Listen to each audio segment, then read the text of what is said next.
I say to you, Mr. Shepherd, one day they're going to remove that evil filth that you give out every night on that radio. They're going to remove that filth, and that's going to be a good day for this community. I say the kind of filth that you dish out night after night is bringing us to the verge of the brink.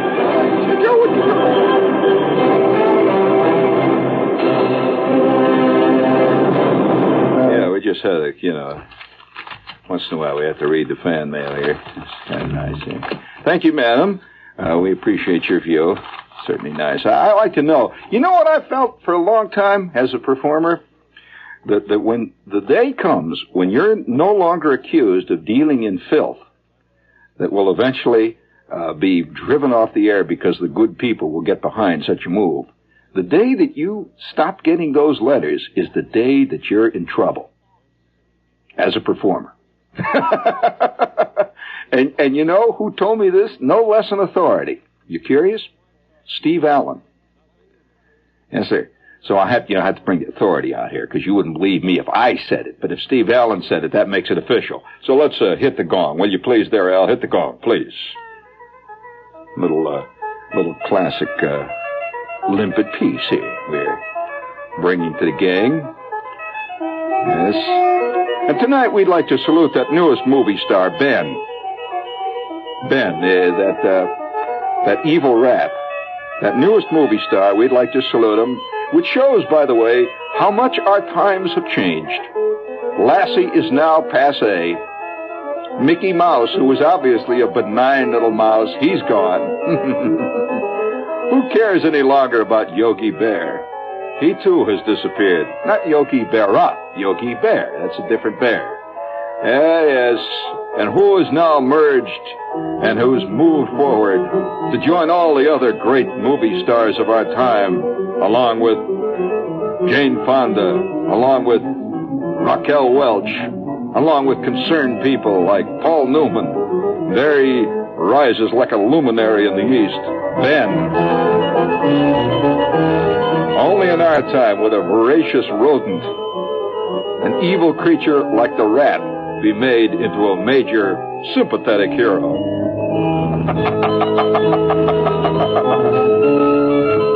Already there are several studios I know that are grooming at least one hammerhead shark for stardom in the future.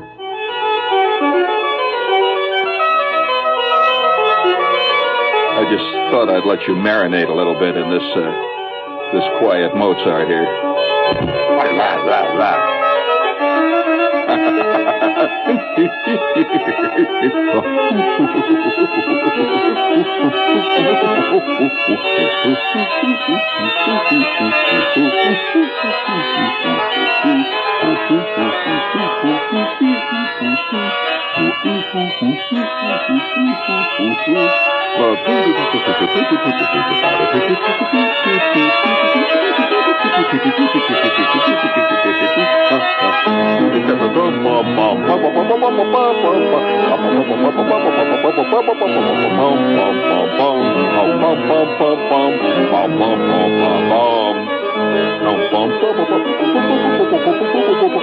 Thank you, Al. Thank you. Just keep that right there. You don't have to reset that. Just leave it right at that point. Stop it there.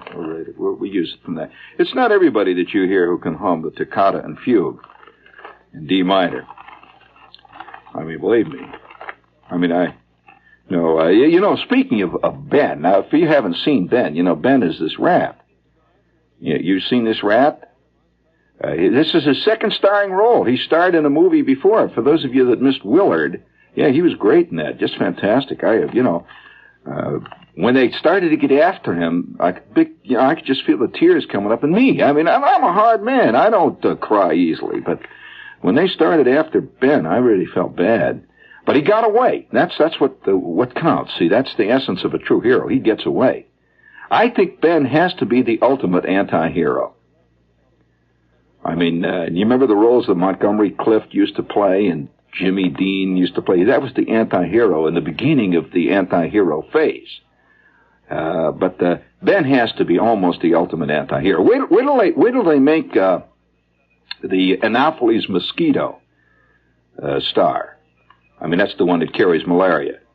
And eventually, of course, somebody has to do a movie where it shows that the Anopheles mosquito is only doing his thing when he carries malaria around. And furthermore, he's actually helping mankind because he's cutting down the population and all that stuff. You know, we do have problems with population. And when I saw Ben, I said, gee, you know, the idea of a rat, now that's a rodent, man. I mean, ain't many people who can get up the guts to say a good thing about a walking around sewer rat. Now, we're not talking about those, yeah, that's what he is, you know, let's face it. I'm not, and I'm immediately going to get deluged with letters from the pro-rat faction. There's no question about it today. One of the big changes that has come about in our time is that you cannot say anything against anything without getting a blast from unsigned letters. This is a fact. Oh, yes. What are you? Are you you neo-fascist rotten? Oh, you get this stuff from the mother. What you say? If I came on tomorrow and said something bad against, let's say, a hurricane Agnes, I would get hell that wouldn't stop. I would say, what is this? Are you anti-woman's lib? After all, Agnes is a feminine name.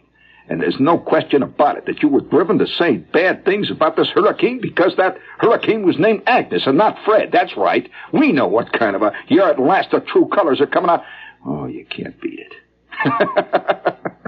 And there's no humor. No humor. And so I'm sorry if I've offended anybody, you know, who's pro-sewer rat out there. And I'm sure that there may be many sewer rats who are probably listening at this time or quite offended. And I can only say that I'm not even saying anything anti-sewer rats. I'm just expressing surprise and perhaps even a little delight that a sewer rat has finally made it as a top movie star, and a sympathetic movie star at that.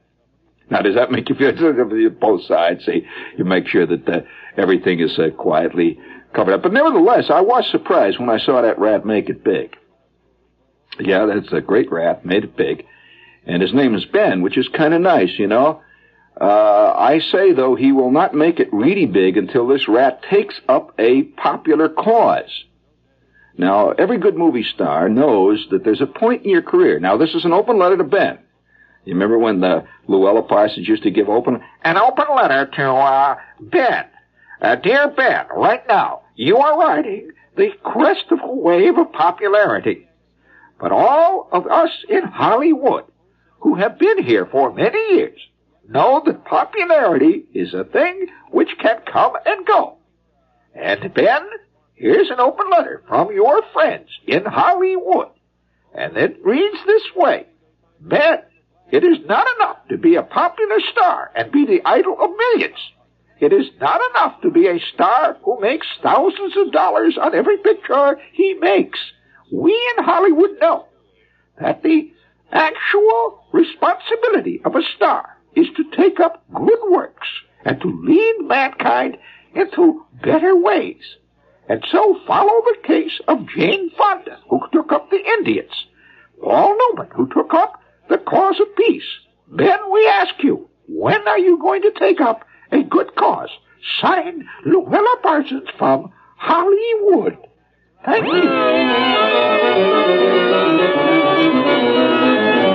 Now, what good cause could Ben take up, you know, as a big, successful movie star now?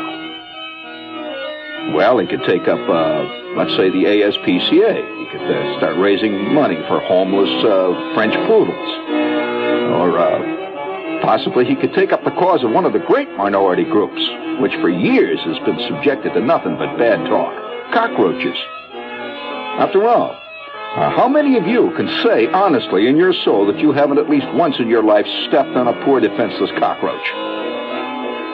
Ben could take up this cause, proving once again that the cockroach are the true meek of the earth. And that actually the cockroach population is much more important to the world in general than the people population, which is doing nothing but throwing beer bottles into the water and squirting gas into the air. No cockroach has ever been known to throw a sardine can into a beautiful sylvan stream. And so we don't rule out that possibility that, and incidentally, Ben may appear on telethons You know how stars always appear on telethons for muscular dystrophy? Maybe he will appear on telethons for the spread of bubonic plague, which rats have always been involved in, of course. He says bubonic plague is why the population. Bring it up.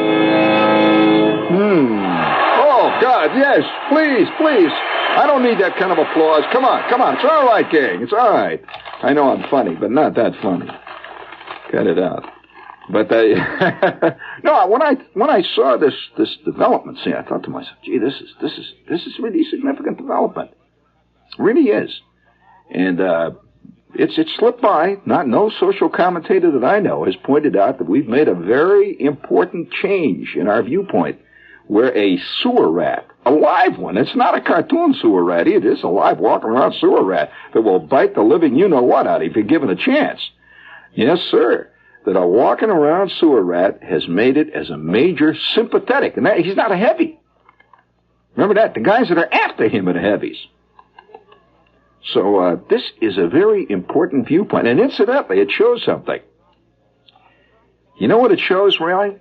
It shows that mankind, and if I can get pompous at this moment, and pompous time now, friends, it shows that mankind has gotten to the ultimate stage of self-hate, where he recognizes one of the chief benefactors, or let's say a sympathetic creature, is what is considered by many entomologists, and it's not the entomologists that do it mostly, but many zoologists and people who deal with what could be called, let's say, the non-human world. Many of them consider the rat the chief enemy on the world scope, the chief enemy to mankind. Did you know that? That the billions of dollars that rats cause, that the amount of famine that rats cause, the amount of disease that rats cause, goes into the untold millions and billions every year. In fact, you know that I read recently now I don't know how they can compile such a statistic, but I read recently in one of the magazines that the rat population of New York exceeds the human population. It ain't as visible, but did you hear? You've heard that. Well, so that's an interesting point when we begin to think of the rat as a beautiful creature. And that makes an interesting point. And of course, this is a well-known. Now, let's get Freudian on you. This is a well-known Freudian manifestation that ultimately the prisoner or the victim begins to love his attacker. Have you ever heard this?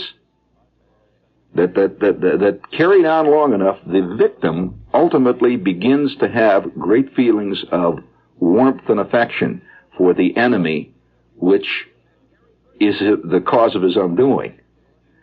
This can be seen in many areas of history. It's fascinating. But nevertheless, the idea of the rat, to me, making a major inroad as a big star is an important sociological change that's come about in our world. It would have been unthinkable, 20 years ago, 5 years ago even. But a rat.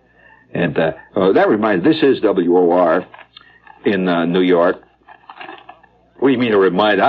No, that was just coincidence. Just coincidence.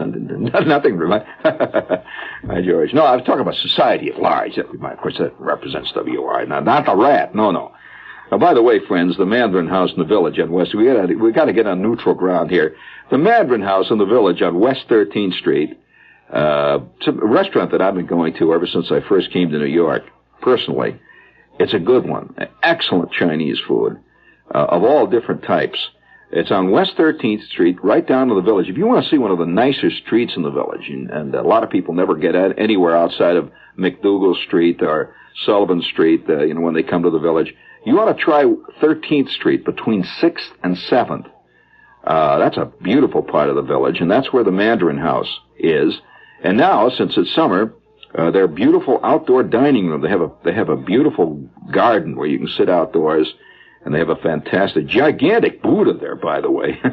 Oriental garden and brooks and pools and all that stuff. So when you sit down to have your Chinese food, you can have it under lanterns, and it's really nice. And even in cool weather or rainy weather, the garden is still open because they run a canopy over the top, and it's got a heater and everything in there. It's really great.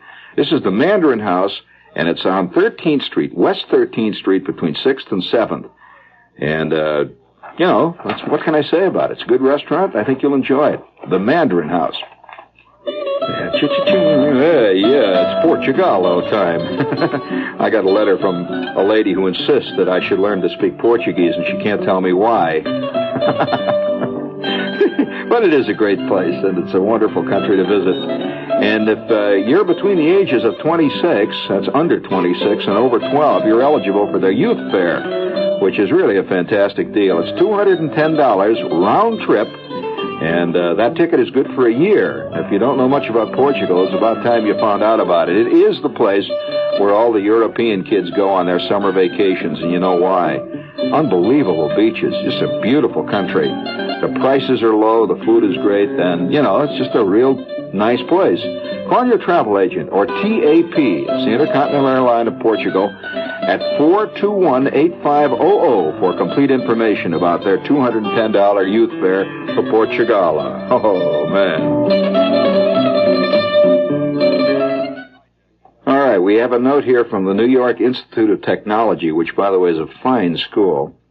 And if you're a transfer student or a recent high school graduate or a returned veteran, you can start planning your own future at New York Tech by working towards a degree and preparing to enter any one of 100 rewarding professions. They really have some fine technical training over there. You can choose accounting, architecture, advertising, marketing, TV, radio, of all things, administration, art, business administration, business, and so forth. And you can study day or evening, or they have a graduate study there. You can earn 2 degrees in 4 years if you're ambitious. So if you'd like to get their catalog, classes begin, by the way, September 7th. So you better start making plans. You can call, write, or visit the Director of Admissions today. They have a campus on Old Westbury. It's just off Route 25 out on Long Island. The telephone number is 516-MA6-3400. And the Metropolitan Center is across from Carnegie Hall at 888 7th Avenue, 56th Street. That's New York Tech. You know, speaking of animals, there was a little piece. Animals are beginning to make a fantastic comeback. You know, for a long time, people thought that well, in fact, there were predictions made around the turn of the century, which may surprise a lot of you because we're not very historical minded in our country. We don't, you know, the latest prediction is the biggest thing, and we never compare that with predictions of the past, which gives you a little perspective on current predictions. When you see how far wrong people could have been, say, 50 years ago, it gives you an idea on how far wrong conceivably we could be in our predictions. Although anybody making a prediction at any given time never can conceive of the idea of being wrong, you know, and going completely haywire. But you know that 50 years ago, it was believed, well, let's say a little more than 50 years ago. Yeah, about 50 years ago, some of the things I've read in looking at the history of this kind of thing, that around 50, 60 years ago, it was believed that within 50 years, disease would have been almost entirely stamped out in the civilized world. Now, we can't believe that now. I mean, and it was also believed about 50 years ago that 50 years from that time, that poverty would be practically non-existent. This would all come about, of course, through technology and one thing and another. And you know, some very serious people were saying these things, and they were very well qualified people who were listened to by the people of the time. On the other hand, there were predictions made, say, 50 years ago, that due to the fact of the airplane, that the airplane had been just really invented at that time, it was really making its inroads, that the airplane would eventually destroy all of civilization, and within 50 years we would be lucky if there were anybody alive. This also was predicted, meaning, of course, that guys that predict total disaster have been wrong, historically, and guys that predict total beauty have been wrong too. So all I'm saying here is that it would surprise a guy who was around, say, 50, 60 years ago. It would surprise him to see that the rat population of New York is bigger than the people population. He wouldn't believe this because, what do you mean? All the fantastic new technology, all the great poisons, all that stuff they've developed. You mean to tell me the rats are even more than they used to be? They are, the rats. There are more rats today than there used to be. That's what I'm saying. I'm not saying that the population has declined. The population has grown fantastically.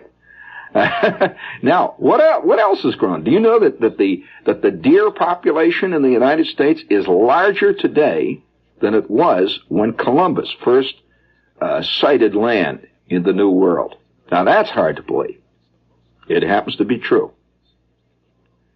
Now, there's several reasons why.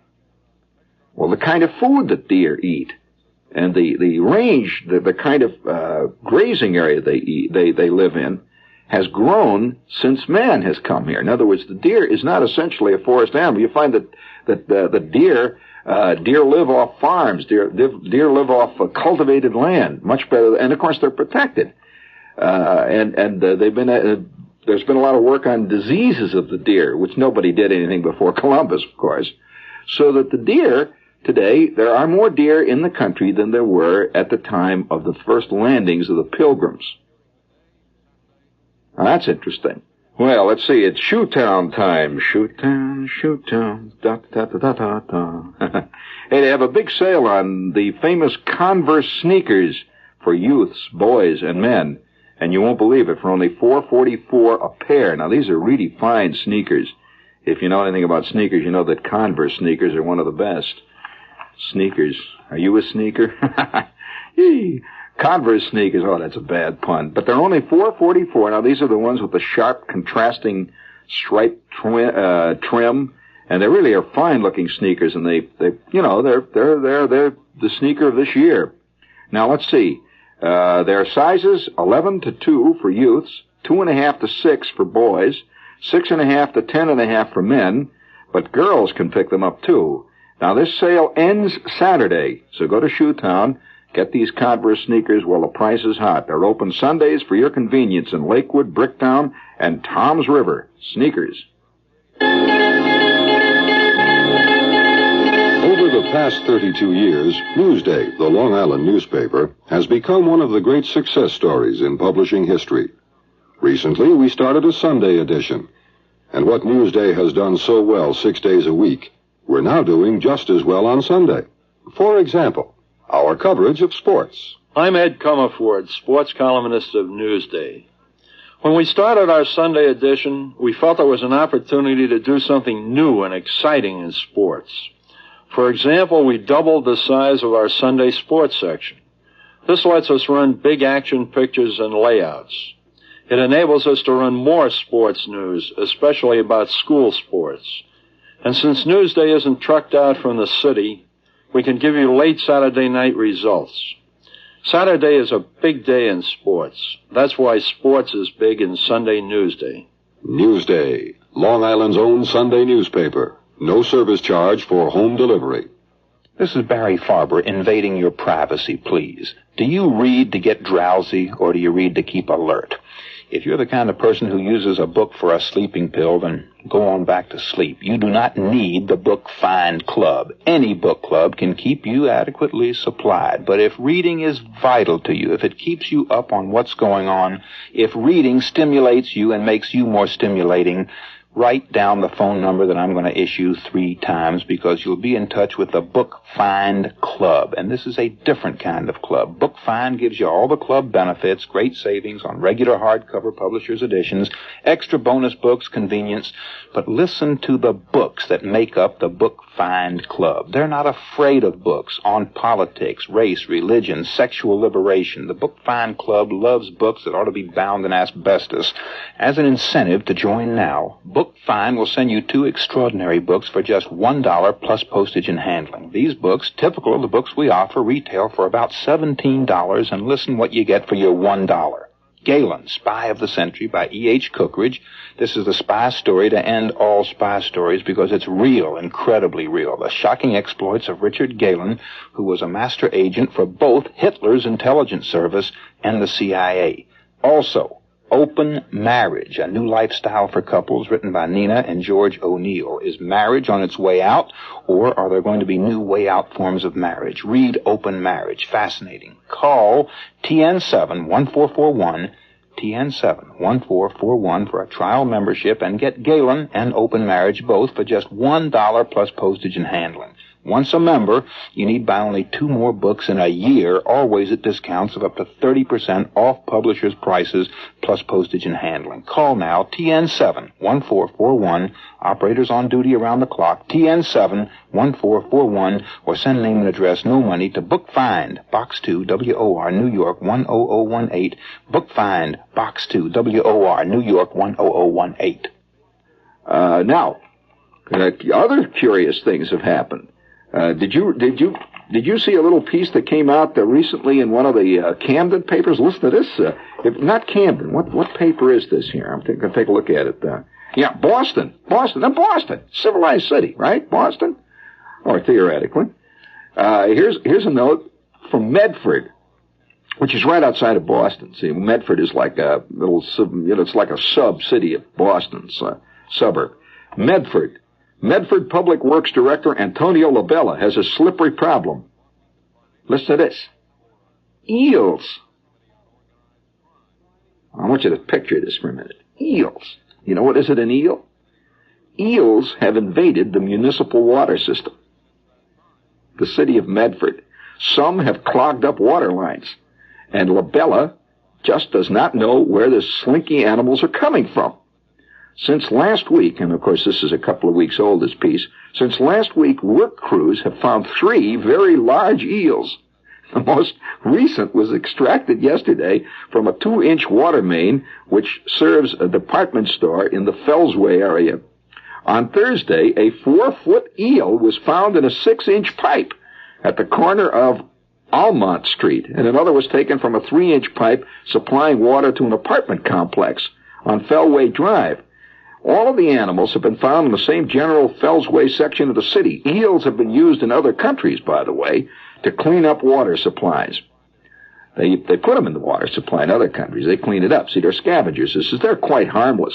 But the eels, which have found their way into the Medford pipe system, just don't know how much concern they're causing Labella. For some reason, and this is an American thing, because we're not used to things like eels. Eels are very mysterious to us. For some reason, it says, for many of the residents, just the thought of eels in their drinking water is too much. I mean, they're passing out. There are eels in the water. And one disgruntled apartment dweller has threatened to sue the city. We're quoting Labella here, who's in charge, but he said, I just don't know where the heck they're coming from. There's no possible way for them to get into the pipes unless they swam all the way from the reservoir, Bella said. By the way, the reservoir is over 100 miles away. Quote, he says, once they get in the lines, they can't get out. I don't know if there are any more in the system. He said, we found 4, there must be more. And I thought his final line was kind of groovy. He was saying these guys figure, that they got a call from this apartment house that the water was low. They weren't getting much pressure, see. So they sent a bunch of the boys down there to clear up the clogged lines. He figured it was a standard clogging job. They opened up the thing. He said, you should have seen the boys leap out of that ditch when that 4-foot eel popped out. He says, them guys ran down the street for a block and a half. That's a great line. But he sounds like a guy with a sense of humor. And I think, listen to what he says. He says, maybe if we get any more, maybe I'll get a push cart and sell them in the market. Eels are a delicacy. He's going to start selling them. Get a push cart. But now, all right, now who would have thought that the eels would be expanding fantastically in the Boston water supply, or the Boston area water supply? All right, you can't predict this. Now, I saw Ben. I thought to myself, well, gee, Ben, that reminds me of the day you don't see many rats in New York. They're walking around 4-legged types. You see plenty of others, but you don't see this type. And one day I'm walking along Park Avenue, I'm calling Park Avenue. Park Avenue. I'm telling you, this is a fact. Park Avenue, and I was at around 50. Oh, I would say 58th, roughly, and Park. 58th, 59th, right in that area. I mean, that's Elegantsville. For those of you who don't know much about New York, friends, if you think you know about high rent district, all I got to say is this is the ultimate high rent district. So I'm walking along Park Avenue. It's a beautiful sunny day, and I'm going downtown on Park. I'm moving south. So I'm walking. I can see up ahead of me. I can see the beautiful structure of the Pan Am building cutting out the sun, and I'm walking along there, and I come to this street. It was either 58th or 59th, one of the side streets there. And all around me were these girls and the people that you see walking up and down Park Avenue in the afternoon, tall, thin girls with little poodles and little old ladies with parchment skin. They're walking along there, their old man left them $2.5 million 18 years ago, and they've been living there ever since, that kind of thing. And that's largely a feminine area, by the way, in case you're interested. You go along that area there, and it's the area of the elderly widows with a lot of jack. It's the area too of young ladies who have learned early in life that their talent lies in let's put it this way, they do all right. And so it's quite an area, see. And so it's very elegant. So I'm walking along there being elegant. I'm playing like I belong there, see, and I'm walking along, and I come to the corner of 58th and Park, one of those streets there. It's a beautiful sunny day. And the light is red. So I stop, and I look around. The chick goes by me, you can smell the Chanel number 5, and next to me there's a couple of little elegant shops, where they sell, they sell $27 ties and at the $64 shoelaces and all that kind of stuff, that are plated by, made out of genuine chinchilla hair and all elegant stuff. So I'm standing there, and this nice little old lady comes down the street, and she stops there next to me, and she's with one of her aunts that's come down from Boston. These, real Park Avenue types. I can hear them talking already. They're going down there talking about the theater. It's about the only thing that concerns people in that area is the theater. And so they're standing in the corner there. And there are some of us who, by nature of our training, possibly, would you agree, Al? It's a matter of training. It's a matter of background. I don't think it's objective training. I think it's training which we have learned in life. Our eyes are constantly shifting, looking around. We don't want to give anybody the opportunity of a cheap shot at us. It's a guy that if you've played any athletics in your life, you're always watching for a guy to come from from the behind and just out of your range of vision and get you a shot that's going to kill every tendon in your knee, So you just keep looking around. Well, I'm looking around there, and I can't help but see, and I suddenly see a movement. I look down. Now, the people on Park Avenue never look down into the gutters of Park Avenue. They don't see the gutters, for heaven's sakes. But I see the gutter. I look down, and they're walking along as casual as you ever believe. At first, I thought it was a small rabbit. Then I said, no, it can't be. It must be an escaped French poodle that got too close to the lawnmower and lost its ears. I can't believe it. They're casually walking along. He's just walking down the street there, just as cool and as calm as you could believe, There he goes. Must have weighed 19 pounds. I mean, he had a back on him almost as broad as your average Great Dane. And he's got this dirty gray color, see, and he's got these 2 yellow beady eyes with little red rims around them. And he's just walking along casually, just picking his teeth. It is the biggest, meanest, dirtiest, toughest-looking alley rat that I have seen in years. This is a true sewer rat, and he's casually walking along the curb. He's sniping $2 cigar butts as he goes. He's walking along the curb on Park Avenue. And these 2 ladies, one of these ladies standing next to me is talking to the lady next to her. She says, yes, of course, the theater isn't what it used to be, Marge. You recall back in the days. They didn't even see it. what a parable. What a parable. I suspect that 75% of our population doesn't see a damn thing anyway. That old alley rat just walked along there. He knew he was safe. Nobody in Park Avenue ever looks down at their feet.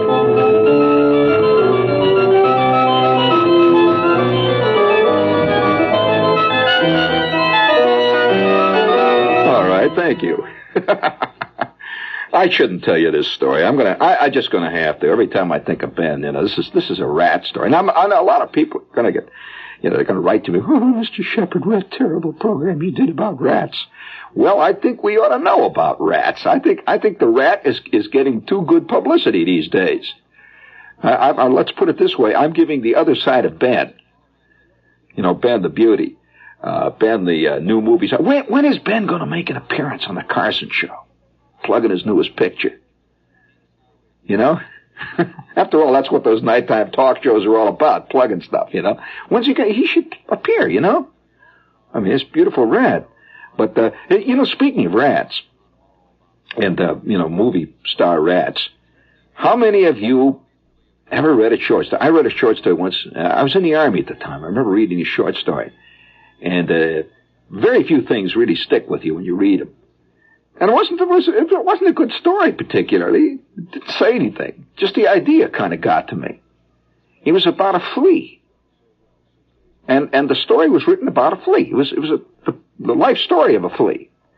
And this flea was in this little movie house. He lived in a seat in a house, I believe, in Brooklyn.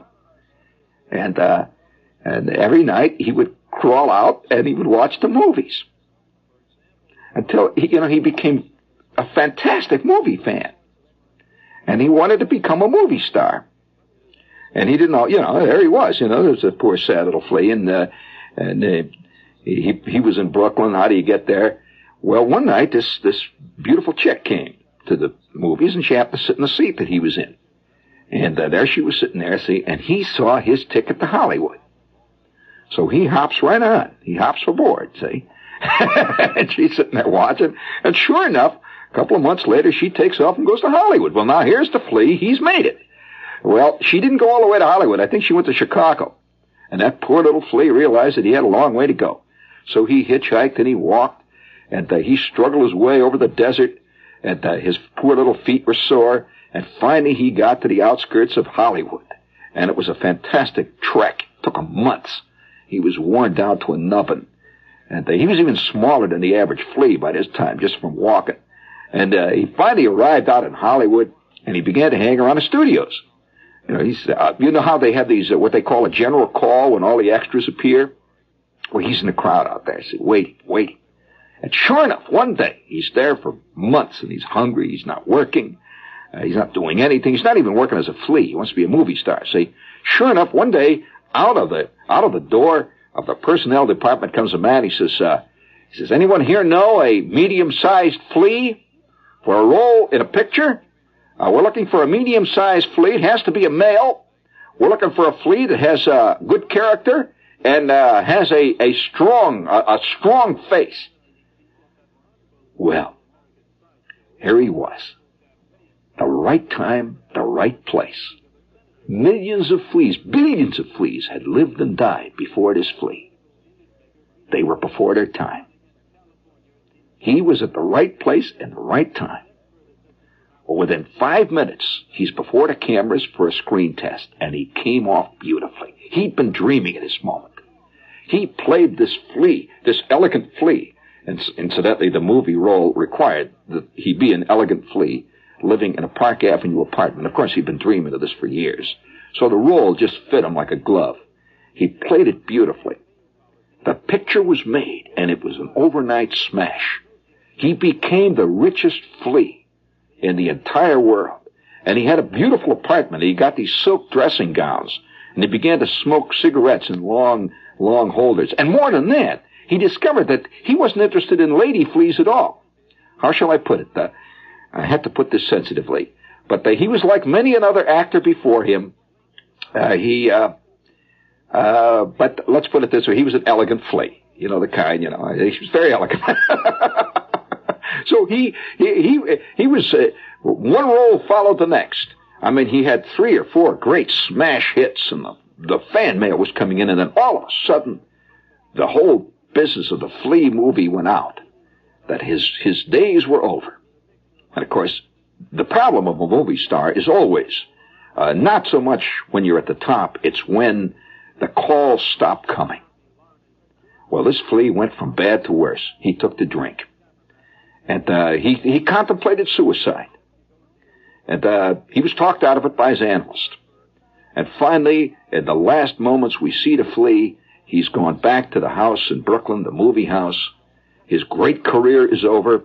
And to this very day, it is rumored that Flea is still working that movie house in Brooklyn, but he has these great, sad memories. Now, I suggest to you that Ben could very well be going the same way. Obviously, Ben is a big rat around the studio now. Now, they've had many big rats around them studios before. I mean, there are several of them. Usually they wear big horn-rimmed glasses and stuff, you know, and they sit around and smoke cigars and make calls to the coast. But nevertheless, he's obviously at the peak of a fantastic career. He's the biggest rat, quite possibly the biggest rat since Hitler. He's made it. What's going to happen, though, today when he begins to slide downhill? When the calls start getting less and less. And Ben is hanging around his magnificent apartment in Beverly Hills. And he's still living off the caviar. And the calls aren't coming in. Oh, we've seen it happen before. We remember what happened to John Barrymore. We know what's happened to all the great performers in the past. And so, Ben, we would like to suggest in our open letter from Hollywood, we would like to say to you, Ben, remember, fame is a fleeting thing. It is what is inside the creature that is really the truly important things in life, Ben. And now that you are at the top, remember there are many less fortunate rats everywhere. Remember those rats. Remember your humble days in a sewer in Cleveland, Ohio. Remember those days. And save a little for those days when the calls will not come so often. So good luck, Ben. And we wish you very much success in your new marriage. We wish you success with your new yacht. But we also wish that you remember your early humble beginnings. Luella Parsons reporting from Hollywood.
This is WOR New York. You stay tuned for Lester Smith and the news.